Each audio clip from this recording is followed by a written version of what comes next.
به خصوص افرادی که اجتماعی باشند، چه در مورد مقایات و چه معایب اشتباهی و صحبت همچنین برخی راهکارهای غیرقانونی هم برای مقابله با عناوین‌ها وجود دارند، از جمله یک دارو غیرقانونی جدید به نام فنزولینکانت که با نام تجاری گوهر به فروش می‌رسد و به خصوص در مورد گور گرفتگی و اعراض شبانه مفید است، یا یک داروی خوش‌بستر به نام سوافنیسین که در دوز پایین می‌تواند از شدت گور گرفتگی بکاهد، جنبه‌هایی که البته باید با تجربه پزشکی معالج مصرف شوند. و آنچه که همه متخصصان بر سر آن اتفاق نظر دارند این که ورزش مرتب و ایراد ویتامین و غذایی سالم می‌تواند به مدیریت عناوین رفتگی کمک شایانی بکند.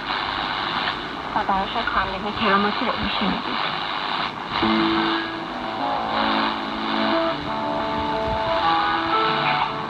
هیچ وقت برای شنیدن، پرسیدن و دانستن دیر نیست.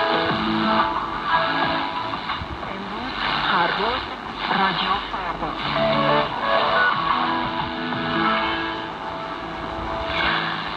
خبری برای دوستداران حوزه سلامت.